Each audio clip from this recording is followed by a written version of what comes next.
Absolutely. No matter, I mean, it's so simple when it comes down to it. The main theme of it all is if something's wrong or off, you need to go get checked. Point blank, period. There's a reason why we all have insurance. If you have insurance, you need to use it. Putting yourself second or your health second and not first, you're only going to be as good to yourself as you are, a percent within yourself. Like if the oxygen mask on an airplane falls, that's why they always say put it on yourself first before helping somebody else. But 100% of you is better than not 100% of you. And I wasn't thinking of me at the time, and that's one of the main themes that always comes down to is that you don't know what you need to know until you need to know it. So, and nobody else is going to know your own body but yourself. The type of melanoma I had, it makes up 1% of all melanoma. And so melanoma itself is the most deadliest form of skin cancer. Cancer itself has multiple different types of variations, but melanoma itself, it probably gets a little over 100,000 or so citizens within the United States per year. And so 1% of that, you're looking at maybe 1,000 people. And then within that 1,000 people, since it forms in mucous membranes, half of that 1,000, it forms in the sinonasal cavities, ear, nose, and throat. A lot of people think they might have polyps or something in their nose. And then the other half of that is composed of people like myself, where 25% think they might have a hemorrhoid or something, but it also can fold in a lot of females in the vulva, vagina, penile areas. But anywhere where you have a mucous membrane has melanocytes, and you can get melanoma in those spots. It's an extremely aggressive. It's very rare, and that's one of the things. Is it's like a sneaky cancer because it's disguised itself as something like, oh, it's no big deal. It's something that you think it's a polyp, you think it's a hemorrhoid. Like, you don't ever assume the worst. Maybe psychologically you don't want to think it is, but that's exactly what I was thinking and why I didn't go to the doctor for 5-6 months. So how many, I was going to say back up, in between when you thought it was a hemorrhoid till you discovered that it was cancer, you said was 6 months, you think, in that time frame? Yeah, in the very beginning of January, because I remember in North Texas, it doesn't really become winter until after the first of the year. And then you're really mainly looking at about 6 weeks between January and February, where it's cold. The wind's coming out the north 20 miles an hour. It doesn't snow, it just ices. I mean, it's nasty. During a lot of the Christmas seasons, it's fall. I remember going through Christmas and then into the beginning of the year, and I was working a lot and everything, but I just felt kind of sweaty down below, for one way to say it. That's kind of weird. And before I knew it, I thought maybe like, I was like, well, like I have like a zit or something in that spot. Like I was not being hygienically clean or something. I mean, I didn't know, but that was in the beginning of the year, right into January, because in March every year I go snowboarding. And I remember that's like when I have PTO or vacation time, that's what I would do. And there's this sweet little window that's like post President's Day, but before spring break for all the college and high school kids start getting there. Mhm. And, the mountains get a solid base, best snow, it's not crowded, you go during the week.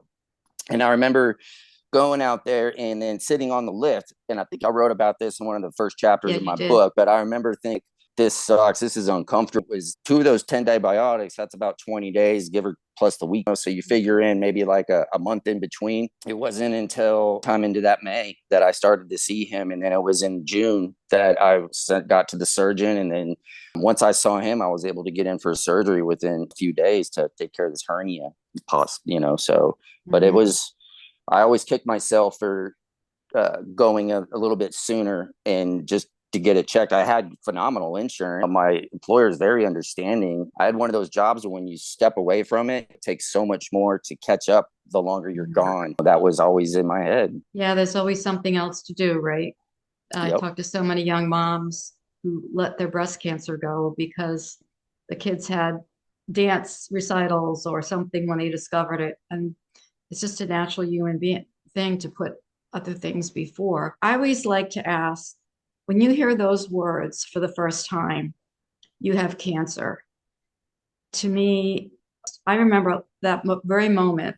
I was like a deer in the headlights because, like you, I had no family history. The words melanoma, and I was trying to figure out how it made sense. It was, so I always associate that with, sun tanning and such. And I'm sitting there thinking I wasn't, like bent over with my rear end propped towards the sky. Like, I mean, I'm sitting there trying to think, how, like, what do you mean? Like, how would this even happen? Like, I was just blown away. I was like, I was stunned. I was so stunned. And I say this in so many different interviews and every time I talk about it, but if the movie Fight Club that came out in 1999 with Edward Norton and Brad Pitt, Edward Norton's character is just called the narrator. And then Brad Pitt's character is called Tyler Durden. It was just kind of like I stepped outside of myself and was, oh crap, it's like I could see myself. I vividly remember at the apartment I was in and all that time of the day, because I got this call at 3:30, 3:40 on a Friday afternoon, and doctor's office and everywhere closes at 4 p.m. He personally called me and told me the news and then said, gave me the phone number for an oncologist. He gave me the news and then said, call the oncologist immediately to get it on schedule because, they're about to close. It's, almost that time of the day. And then he also told me to not tell any family members or go and look it up on the internet. I'm single. I don't have any kids or I'm not in a relationship. So I definitely didn't want to go to an appointment like that by myself. My mom and my dad, even though they've been split up for 30 some odd years, they were still both are local. Both of my siblings and their families are local. So I called them up to let them know, so I could have someone come with. I got a hold of the oncologist and got in for the very first appointment the following Tuesday morning. So I still had to go throughout the weekend and then that Monday, but I didn't have any answers. So I knew that if I went to go start looking it up, then I would have questions. Everybody else would have questions. And I myself don't specifically remember if I started looking it up. Mm-hmm. But, my family did, of course. And, I could just tell by the look on their faces how big their eyes were and everything. But did you have any clue at that point how serious this was? No, not at all. I literally knew nothing about cancer other than what I'd seen through like TV and movies throughout the years. I just knew that cancer, you cut it out. Treatments that were out there are, you do chemo. There's, some people have radiation, but surgery, chemo, and radiation, you get to smoke some pot, you lose your hair, you're going to throw up, you're going to get some extra love. But I mean, like, that's literally the basis of what I thought cancer was about. I had no clue about other types of therapies. I had heard the word clinical trials, but I mean, I didn't have a clue like what that entailed or the advancements that have been made within the past couple of decades. I was about as naive as you can get when it comes to it. I literally just kind of positive about it. It was like, well, I feel fine, but they're telling me I got cancer. Everybody, come on, like, come with me. Like, hopefully it's going to be okay. But it's one of those things where we all have an expiration date, but you never really think about it. But it's like this visual of seeing like an actual hourglass. And then it's like, okay, well, now you can actually see the sand dripping from it. And then it becomes like real, but you don't know how fast sand is going to fall from that. But that's exactly how I explain it. But I had no clue what was about to happen. I talk about BC and AD, before cancer and after diagnosis. I love how you said that. It's like a split in the road. And like you say, at the time you're diagnosed, you don't know what you don't know. And Dr. Google is not your friend. It's so important to tell other people is that do not go to an appointment by yourself, because it's so important to have someone taking notes. Because as you know, I'll let you talk about, I remember being in the office and it was like somebody was talking another language and I was like an out of body experience. Like I knew I was there. I didn't know what they were saying or what, I had my husband with me and he took notes. I actually have since then suggested to people that they bring a tape recorder or record on their phone. 100%. Right now that we have that possibility now. But so when you first found out, when did you find out how serious this was? Was it at that first oncology appointment or what happened next? So at that first appointment, I had brought everybody with me. And just like you were mentioning, it was like to me, I was listening like it was Charlie Brown's parents were talking. I don't. I didn't want to steal that line from you. That was in your book. I didn't want to steal that line. By the way, this is Chris's book. It's amazing. You should buy it. After you hear his story, you're going to want to buy it. It's called Killing Cancer with TILs, and we're going to get to the TILs part in a little bit. So It was like Charlie Brown.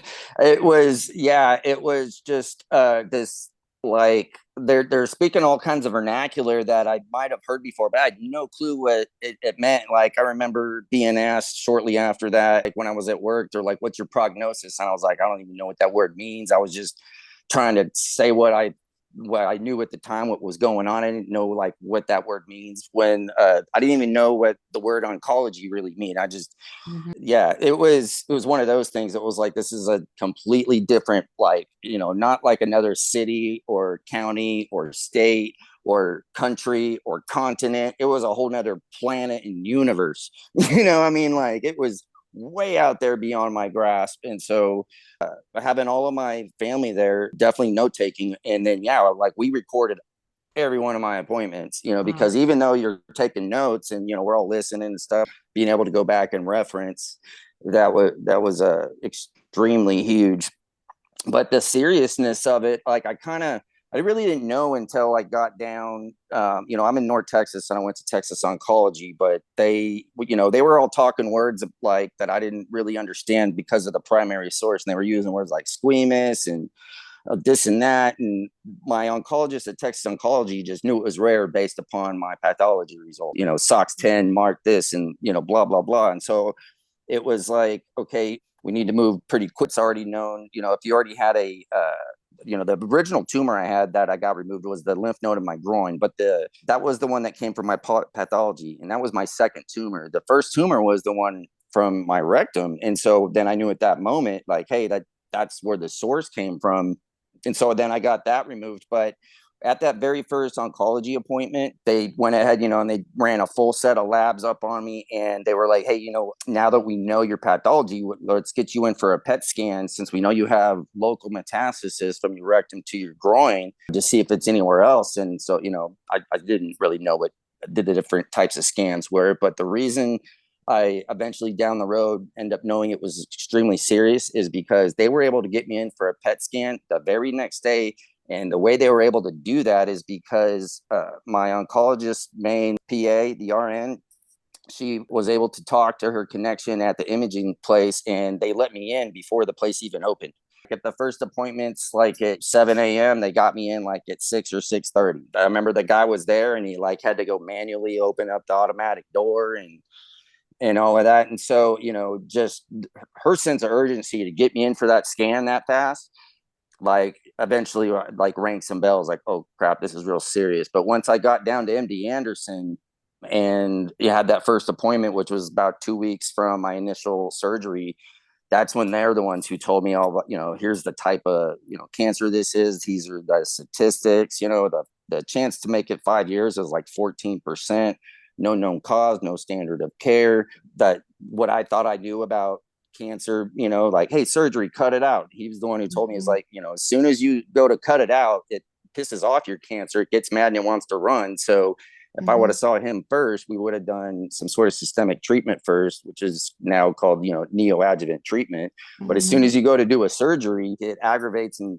makes the cells mad, and they start, moving around.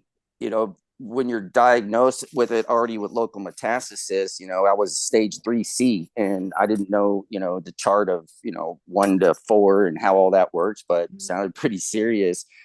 Amount of different people he wanted me to see and test I needed to take to complete and make up the multidisciplinary team was just a lot. And I couldn't get it all done in that first meeting. And so I came back, in the first week of August to do that. But it included seeing the radiologist, the surgical oncologist, the main guys. There was like a handful of people. I did ultrasounds, MRIs, some more CTs. And so just the amount of everything that just went into figuring out like where it's at and what are we going to do, just kind of was like, oh, this isn't just like, oh, hey, like, you had some cancer, let's cut it out. The seriousness started to really sink in, if I like emotionally like showed it or displayed it, but, it sent my mind, through a tornado. Yeah, it's like they're giving you all these directions and you're just kind of following like a little sheep because you really don't know what it's going to be like. And, even though you ask questions, nobody can really prepare you for what that, I call it a journey, but whatever that process is going to be like. So back up for a second, because you just said an important word there. So the melanoma was a squamous cell carcinoma.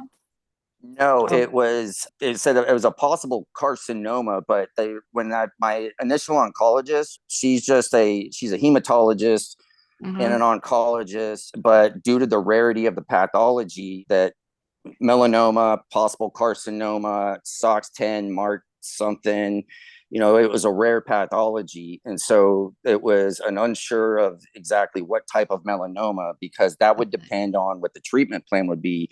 She had initially mentioned, that if it's cutaneous type of melanoma, then that's where they often do surgery followed up immunotherapy, and there's kind of lines like that, and I started hearing those kind of words. But it would all depend upon the specific origin, the actual specific type of it and everything. And but I mean, she admitted to me that was over her head, and that in order Mhm. to have the best possible outcome, I would need to see someone that actually specialized in this. And that's why I was like, yeah, I'm down to go anywhere, do anything. And it's only, I think, almost a 4 hour drive to get from where I live in Dallas down to MD Anderson in Houston. Yeah, I So mean, I will always be grateful that she didn't, just try to wing it and stuff. But she was like, hey, like, I'm not an expert in this, and you should see an expert. And she said that she'd try to do her best to work with them, which I was able to navigate. But that is so important. That is such a rare thing because many times when I talk to patients that have not had a good outcome, they stayed with their local treatment group, their local doctor group, and they don't admit to them that they don't know the right way. And so they just do standard of care the best that they know, but they're not up on all the latest developments and all the latest technology. So, and the excuse I get from people is, oh, I couldn't get a second opinion that would hurt my doctor's feelings. Honey, this is your life. Oh, yeah, your doctor's not God, so don't make him God, okay? And I don't think he thinks he's God, but 100%. that's too much responsibility to put on someone. But so when did you actually get your first treatment?